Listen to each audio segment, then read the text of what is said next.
WCB Podcast, your source for all things Chicago Blackhawks and everything hockey. With your host, Jarom and Tanner. Let's do it. Jarom and Tanner. All right, so the WCB Podcast. It's Jarom, it's Tanner. What's up, bud? Nothing much, man. You know, same old, just waiting for the season to start. We are now 64 days, 63, 62, depending on when you listen to this, away from the start of Chicago Blackhawks hockey, almost down to that 2-month mark. And I feel like each week it's getting slower and slower and slower. Yeah.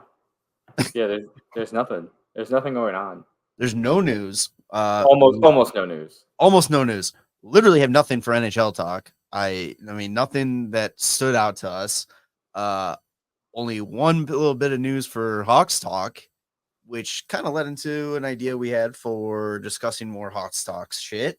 And then we're going to continue our wonderful series of ranking our favorite players, not giving a shit about reasoning and just naming names for no reason. And this week it is right wingers. Hell yeah. So let's start with Hawks talk.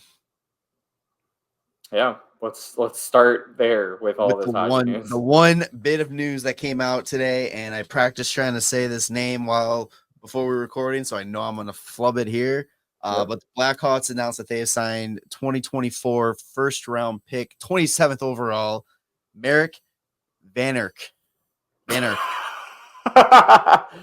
Vanacker. You asked me today how I can read my handwriting. Everything just fucking mumbled in together there. Oh, it's so good because it's like you practiced a little bit before we even started recording, and not once did it sound like that. Not once. But anyway, they signed him to his entry-level deal. So it's their typical 3-year deal. I think it was only like $750. No, $975. No? What was it? Was it $975? $975K. Yeah. So yeah, your standard deal. Don't expect him to be in the NHL. I say probably 2 seasons.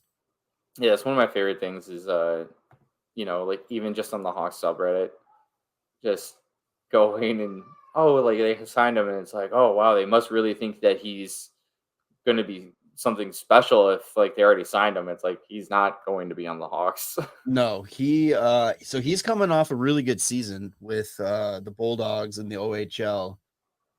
68 games played. He had 82 points in them.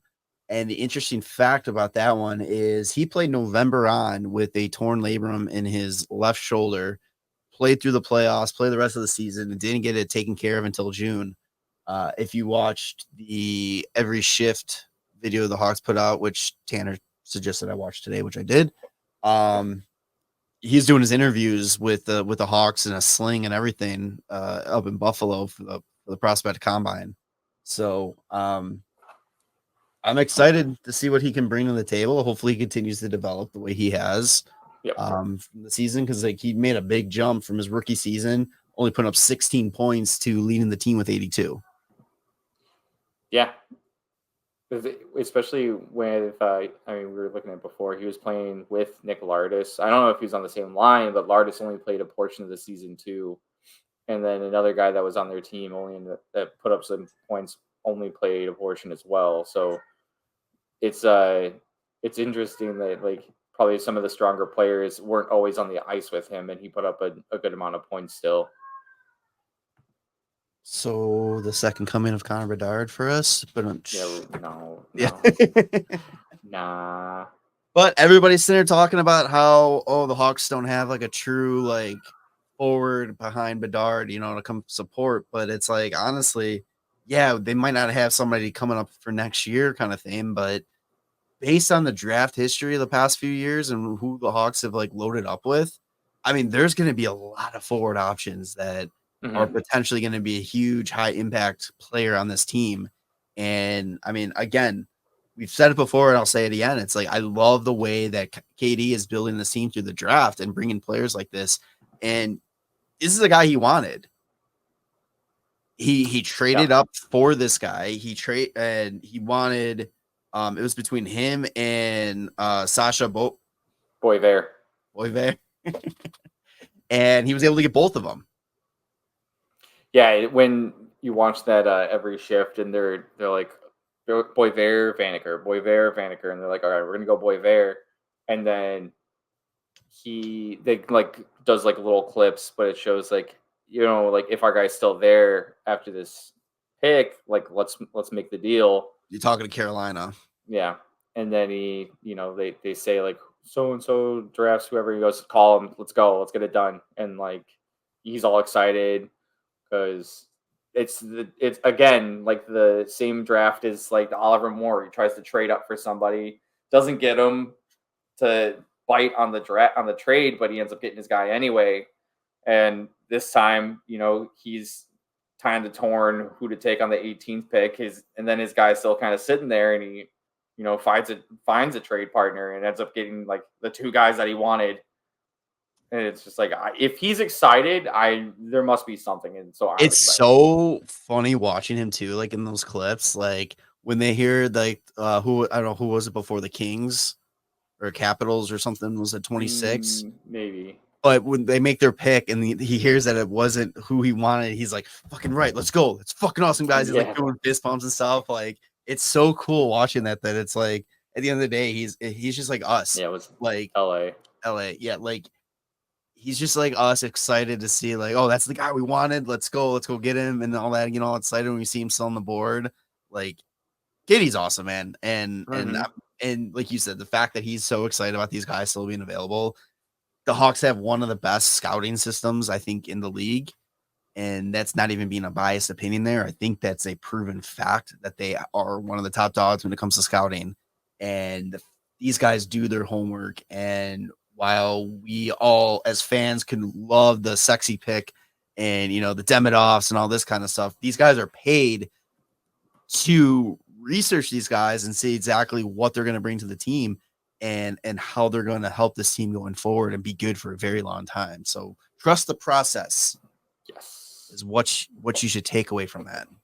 Yeah, I'm very excited to see like how this all pans out over the next few years, because I mean, we're already starting to see how a little bit of it is going to, you know, with like Korchinski already making the jump up. We're going to get some more Frank Nazar.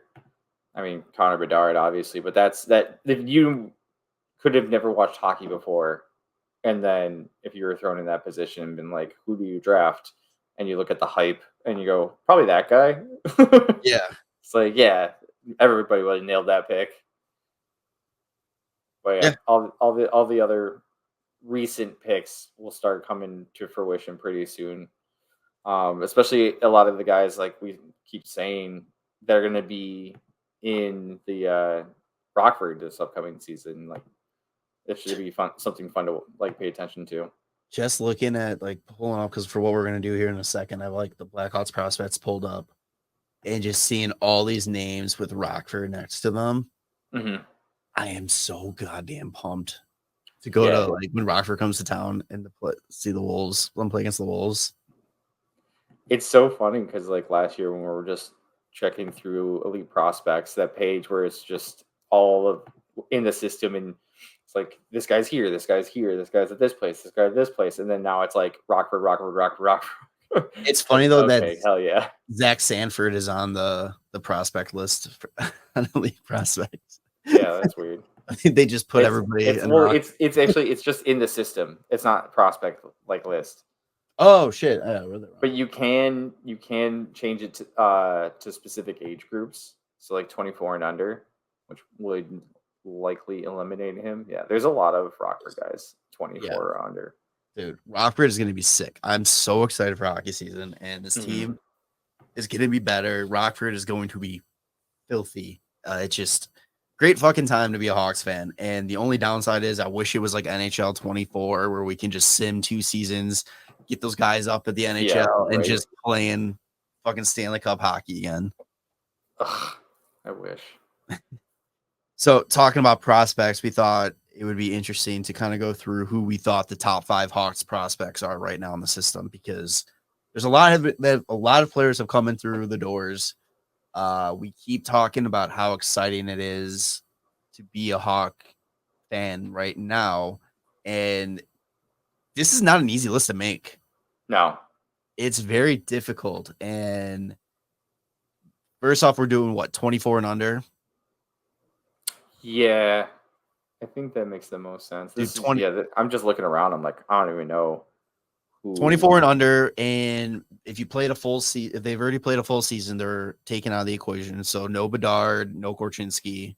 Mm-hmm. So I think for me personally, let's just start number one. I think it's got to be Leshinov. No? I don't know. I feel like there is an argument for like little Frankie Nazar. But yeah, Levshunov I think is like poised to be like our best prospect. I think given the situation that he's coming into, where he was drafted, the expectations for him, I think it's kind of safe to say that's why I think it's safe to say he's number one. Yeah. So are we saying like, okay, like best, like who's gonna be the best, or like are we saying like who is the current best? I don't know. Like that doesn't make any sense to me now too, the way that I'm explaining it. I think it's just like when you every year, like, you know, teams are like, oh, here's your prospect system, and they rank the players. Yeah. Like, here's your 5th ranked player in the system. Here's a 6th ranked. I think you just do it that way. And I think Levshunov would be that number 1 ranked player. Why isn't Levshunov even on the list of 24 and under? Is it because he looks like he's 30? He's got the receding hairline of a 40-year-old. Yeah. He's got the Ovechkin down really good. Yeah. I don't know. It's funny. I'm trying to find him. He's not on here when I put it at 24 under in the system. But yeah. So I would put Levshunov 1. And honestly, you could probably put Frank Nazar number 1 too. And like that's an argument. Like that's not a hill I would die on either. You know what I mean? Like, yeah, I'm not like, no, it's got to be Levshunov. Levshunov's number 1 and all this. It's like, I think Nazar, if not 1, you can flip flop them. They're 1, 2. Yeah. What order it goes, I think it just depends on what you're looking for. Yeah, and then I think when we get into the like 3, it's I feel like it would be the same for me for like 3 and 4. Okay. Like Oliver Moore and Sasha Boisvert. Okay. So I had Moore at 3. Yeah. And then I had Rinzel at 4. And Rinzel at 4. Okay. I didn't even think about Rinzel. Damn. Because, like, what is I'm thinking at 5, like, it's probably Vanacker, but it also could be. I also think like top 5. Ethan Del Mastro. See, I think also top 5 is another thing to take into consideration is probably how close they are to NHL ready as well. Yeah. And there's also like Drew Comesso too. I have Drew Comesso at 5. Yeah, this is a tough list. I was going to do it at like on the spot, but it's like there's fucking like 8 guys that I want to squeeze into like a top 5. Well, here's one that was done post NHL draft by Bleacher Nation. Okay. Number 1, they have Frank Nazar. Yeah. Which we said we could agree on. Number 2, they have Leshinov, which again we said we can agree on. Number 3, Oliver Moore. Okay. Which I think we both agree there. Number 4, they have Ethan Del Mastro. Okay. That's funny. Interesting. Number 5, they have Nick Lardis.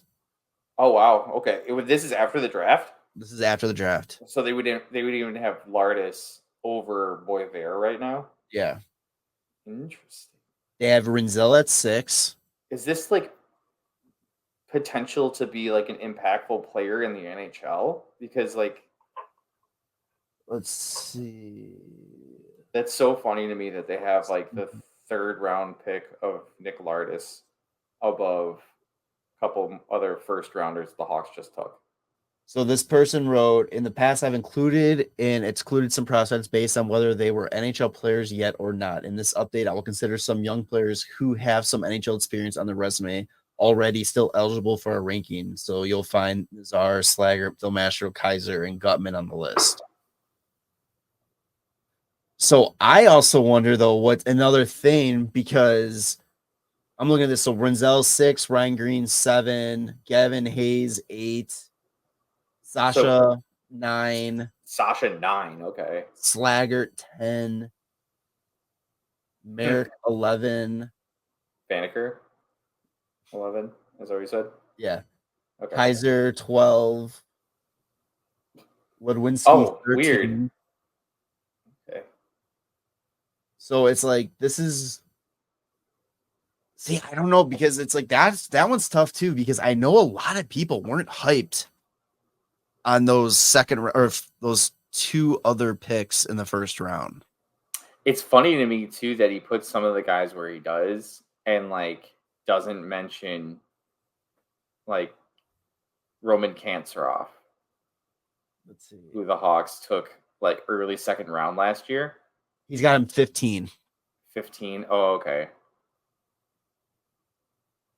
Nolan Allen, he still has it's 16. I think Nolan What Allen. about, is Colton Dock considered? He's got to be. Like, he's still young. Colton Dock 21. 21. Interesting. Oh, that's what they call suffering from success in the prospect area. Not on the ice, but like in the prospect area. Drew Comesso and Adam Gajan are 17, 18. So I mean that's crazy. Okay. That's good for like 1A, 1B situation. Yeah.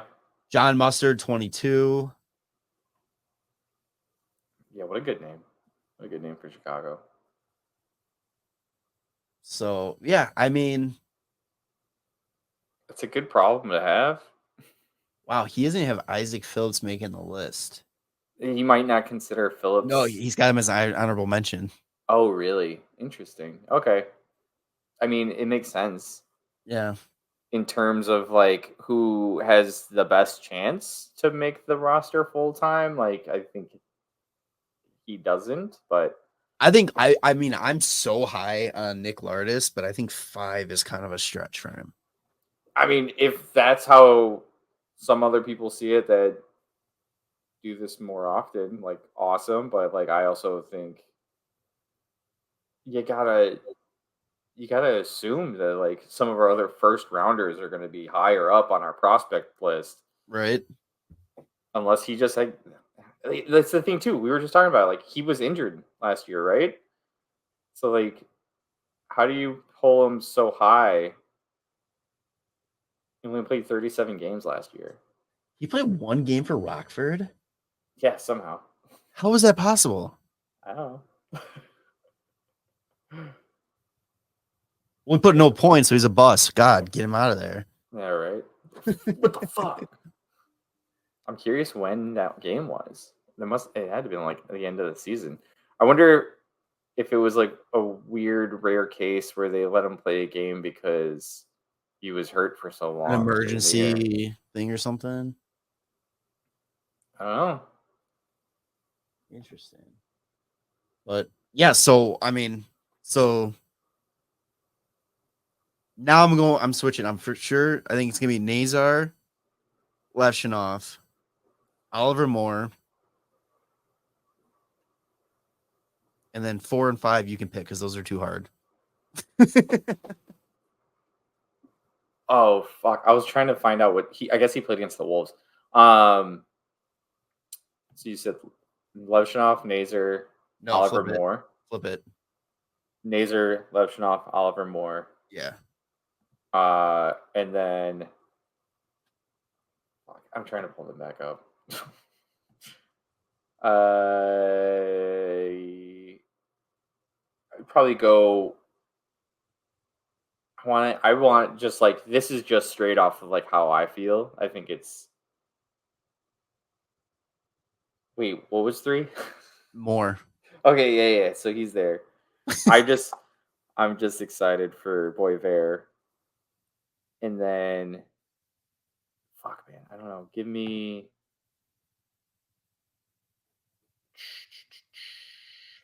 Fuck. This is how I went through too many names now. Like, Just- it's and like, yeah, that guy's good too. Shit, like he's good too. Okay. and here, if anything you take out of this is signs your team's doing something right when it comes to scouting and drafting. That it is so damn hard to make a list, and there's a difference between not being able to make a list because you don't know who the fuck your prospects are versus we have nailed it. We've got so many good prospects in our system that we can't narrow it down to a top 5 easily. Should we? I'm thinking like EDM maybe. Del Mastro at 5. Yeah, I can see that. because I think I'm just like excited to see what he can do, and they're actually like taking their time with him. Where like some guys have already gotten. Okay, so yeah, I agree with that. And then I'm putting an honorable mention Renzel because I think if he has another huge season with Minnesota, I mean, he is going to be in the conversation next year. Yeah, to come aboard. And I think you got to put Comesso as an honorable mention too. Maybe. I don't think you have to put anybody anywhere. Yeah, you do. Dude, Martin Misiak also played a game in the AHL last year too. Interesting. How many guys just ended up playing a single game in the AHL? I don't know. I'm excited to watch the fucking Rockford Ice Hogs, which is so funny. Yeah, it's awesome.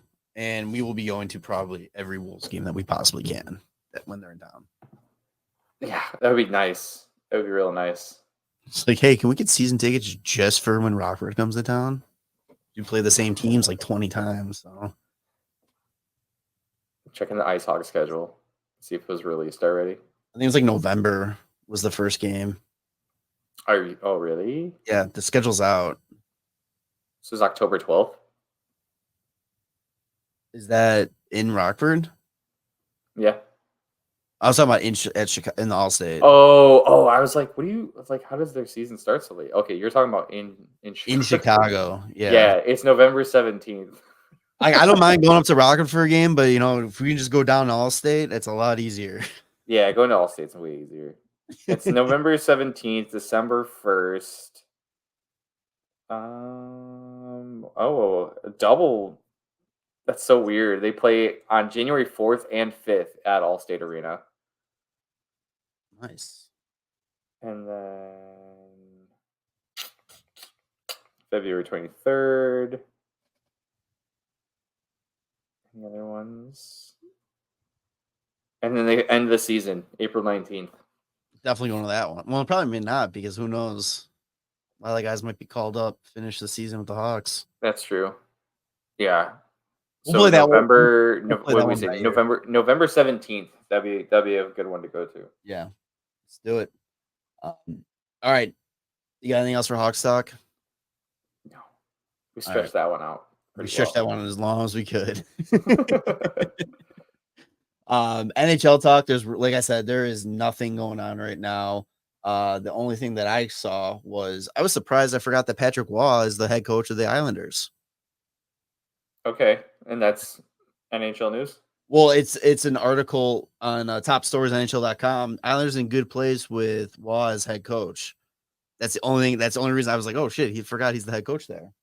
Yeah, we'll see how long that lasts. Yeah. So you want to just wrap this one up and get into our right wingers? Keep it nice and short. Yeah, might as well because like short, sweet, to the point. I'm like I always love like looking at hockey Reddit, and it's everybody's I think feeling the same thing because it's just a lot of shit posting, which is so funny. Speaking of shit posting, now that's what I forgot that I wrote down. Can you tell me who the last playoff series clinching goal? I saw this already. Damn it. Okay, never mind. For those of you listening, the question was, who was the last series clinching goal scorer for the Chicago Blackhawks, and when was it against who? And it was Dominic Kubalik, 2020, Edmonton, in the qualifying round. Yeah. Which I still don't think counts, but whatever. Yeah, the best of 5 qualifier. Yeah. Where the Hawks took down the Edmonton Oilers. Yeah, because McDavid ain't shit. Is it Mike Smith in that too? I think so. Yeah, it's so stupid. I think Skinner came back in the last game, or they put Skinner out there for the last game or something like that. Yeah, probably. But, all right, so we're moving on to favorite right wings. Remember, no rhyme or reason as why we're picking these. Is just purely who we like. We are going to do either 4, 6, 7, 8, or 9 players because fuck everybody else in their normal 3 top or 3, 5 or top 10. 5 or 10. And it's a long list this week. We are doing the top 8 right wingers. Oh. So, Okay. number 8. You want to get it kicked off? Yeah. Well, I think I'm going to swap these. So I'm going to put him at 8, Corey Perry. Corey Perry. All right. Number 8, I'm putting Cole Caulfield. Okay. Senor Cole Caulfield. Number 7. 7. Adrian Kempe.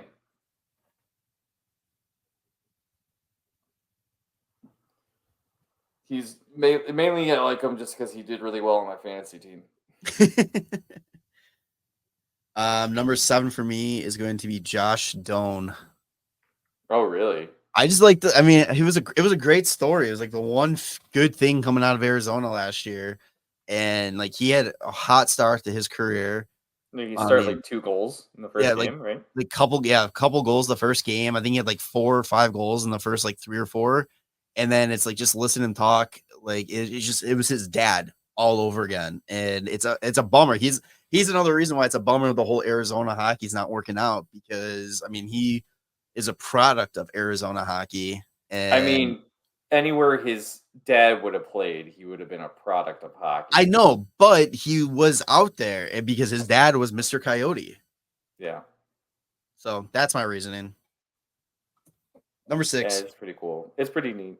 Number 6, Cooch. Nikita Kucherov. Yeah. All the way down at 6, huh? Yeah, dude. It's the Russian factor. Number 6, I'm going to go Clayton Keller. Okay. We'll stick with the Desert Dogs, 7-6. Yeah, who else you got there? Dylan Guenther next. Number 5. Pasta. Funny, didn't even make my list. I guess you don't like fashion. You know what? I don't like Boston Bruins, so He's that's fine. He's the Vladimir Tarasenko of the Bruins. It's like the one guy that I like on that. Number 4, I guess we'll go with the Russian factor. Wait, did you skip sorry, 5? Number 5. Because I originally had him down as 4, but the whole thing changed a little bit. Kucherov is number 4 for me. Or number 5. Number 5. 5. Okay. 5. Okay. Are we back on track now? Yeah, number 4. Number 4, I got Andrei Svechnikov. Me too. Mr. Svechnikov! God, I want him to be good so bad. He is good. Like healthy and like in the play, you know what I mean? Oh, yeah. Like I think this was the first season he actually entered the playoffs healthy. Yeah. Or at least playing. Yeah, he needs to be I want him to be consistently good, I should say. In the playoff hockey. I just want him to be healthy. And then because he's awesome to watch, dude. All right, so good. Number 3. Can't believe he only makes 5.5? 7.75. Okay, that's not bad. 3, I got Clayton Keller. Okay. I like Clayton Keller. Number 3, I got Mikko Rantanen. Not even on the list. Yeah, that's fine. Get him out of here. That's all right. You know what? Just because he helps me out in fantasy all the time. I have a feeling number 2 and 1 are gonna be the same for us, but we'll see. Yeah, probably. Number 2, Brinksy. Brinksy Cat. That's right. Easy. And then number 1. Oh, Patty Kane. Oh no, he didn't make. No, I'm joking. Yeah, Patrick Kane. Greatest American-born player of all time. Oh yeah. All right. So, any honorable mentions you want to throw out there? Travis Konechny. Ooh, that's a good one. Yeah. I'm gonna throw out this one, just because I think if the Hawks got him, they could fix him. Capo Okay. Caco. Oh, okay. I think I still think he's gonna be a good player, and I think he needs a change of scenery to get things going. And I think the Hawks can do it, but just not for the asking price that for some reason they think that they can still get for him. Yeah, I don't know. Maybe he has a breakout season this year. All right. Lafreniere did last year. Yeah. Dude. Dislikes. Number 3, Corey Perry. Yeah, I fucking love him and I hate him. It's the best. Number 3, Mackenzie Entwistle. That's my number 2. He just pisses me off. It made me so mad, like all throughout the year. Every time, last 3 years. And now he's no longer our problem. He's the Panthers' problem. Yeah. Number 2 for me is Tom Wilson. Goes hard. That's all he does. Number 1 for me, Mark Stone. Yep. Which it honestly has nothing to do with Mark Stone in all reality. It has everything to do with the situation that he plays in. The Vegas. The team the that Vegas he's on. factor. Yeah. Like, I was a huge fan of Mark Stone when he was in Ottawa, and I didn't mind Mark Stone when he first got traded to Vegas. And then the way that Mark Stone has been used while he's been in Vegas, it is just it's bullshit. Stupid. It's bullshit. Yeah. Oh, he's never going to play a full season again. Oh, it's so crazy that he just got hurt right before the trade deadline, and then he won't be back until, I don't know, sometime mid-April. I like cap friendly. You look back at his moves out and then active, and it was always like a week before the playoffs every single time. Honorable mention for just like Ryan Reeves for me. Yeah, I was thinking about putting him on there. Yeah. I'll say Taylor Radish is an honorable mention. Another one was Keegan Kolesar, because he's a pain in the ass. He's good. Yeah. And then I'm like, God damn it, dude! Like, he's huge. He fucking hits people, and nobody gets in his face. And then he'll just go and like score one of his 14 goals out of the year, and I'm like, fuck this guy. It's the Connor McDavid effect for me. Like, he's so good, I don't like him. He had 8 goals. Sorry. What a beast. All right. Episode 285. Oh, also fucking Brendan Gallagher. I always forget about Gallagher. I didn't even think he played this year. He played 77 games. Who knew? Gallagher is like the definition of like, or what was it like was it a post on social media? It was like, have you ever seen Gallagher doing anything other than like palms up? Like, what? Like on the ice. Like, yeah, every single time he's always, what are you doing? Like, taking stupid penalties or getting ran into, and he's like, what? Yeah. Oh, dude, I was hoping that would be like the photo on NHL.com when you go to his player page. That'd be awesome. Oh my God. Hey, if they could do Bedard dirty with his that they had for a while, they could do that to Gallagher. Yeah, you're like trying to make him look bad. All right, episode 285. I mean, it's the right wing episode, right? It's just the far right. The far right episode.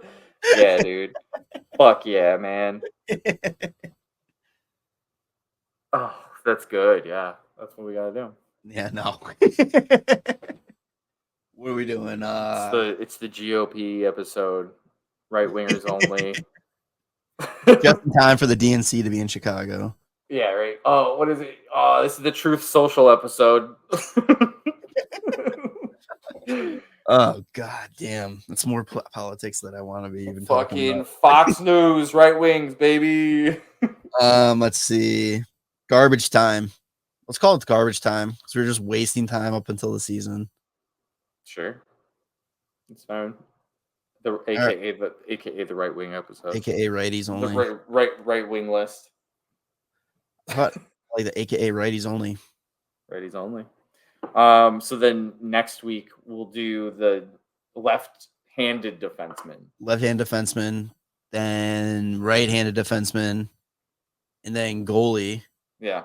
And then how coaches. About you want to do coaches? Yeah, why not? I don't know if I want to. I don't think I have 9 coaches that I would be like list. Fucking figure it out. I was gonna say we want to do coaches, and then after that we can do equipment managers. No, we can do make our favorite starting lineup of what? But like just our favorite starting lineup from the players. But it can only be the players that we picked. Yeah, why wouldn't I pick like number 1 of each of my lists? We'll come up with some rules with it.